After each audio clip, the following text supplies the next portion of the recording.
Now here is proof that you can use expired yeast, that you can freeze your yeast, and how do you proof your yeast? The question comes to mind, how long is yeast good for? And the answer is, well, did you keep it in the refrigerator? Now, today is July the 9th of 2021. Now, I took this yeast out of my refrigerator and it expired July of 2013.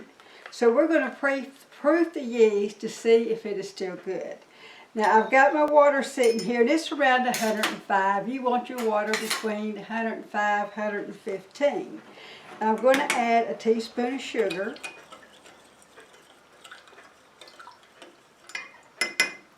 And then my yeast. A packet is about a tablespoon and a half, and I like to buy mine in bulk. So there it goes, about a tablespoon and a half. I'm going to stir this up. And now I need to let it set for about 10 minutes to see if it's going to bubble and be good. Just look at the way that has bubbled up. I would say there's no question about it. This yeast is good. It expired 2013, but I've kept it in the refrigerator. Heat is what kills and destroys yeast, not the cold. Now, it's so much cheaper to buy your yeast in a large package like this, but you certainly can't use it all at the same time. So the question is, can you freeze yeast?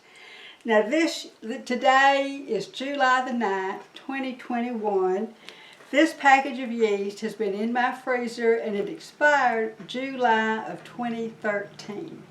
So we are going to proof this yeast and see if it's still good. So I've got my water around 105. You can be 105, anywhere it's 105 to 115. I'll add a teaspoon of sugar.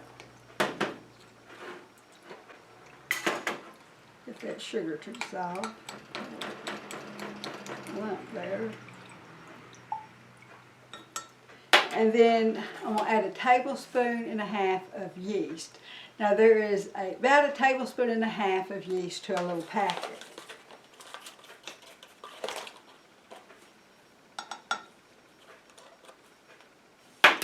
Give that a stir. And now we're going to wait about 10 minutes and see if it starts bubbling up to show that it is active yeast. Now just look how this has bubbled up and risen. Now I would say 100% you can freeze your yeast. Now I really don't need to bake right now, so I'm not going to use this yeast. So what am I going to do with it? I have a septic tank, so I'm going to throw it down my commode because it'll just help activate the enzymes in my septic tank. Thank you so much for joining me today at Homemade Cooking in Texas. These are my favorite recipes, and I hope they will become yours. Now, if you enjoy these recipes, please like and subscribe so you can see more of these type recipes. We have been making a full-time living here on our organic farm since 1991. We need your support to continue our small family farm by liking and subscribing to our channel.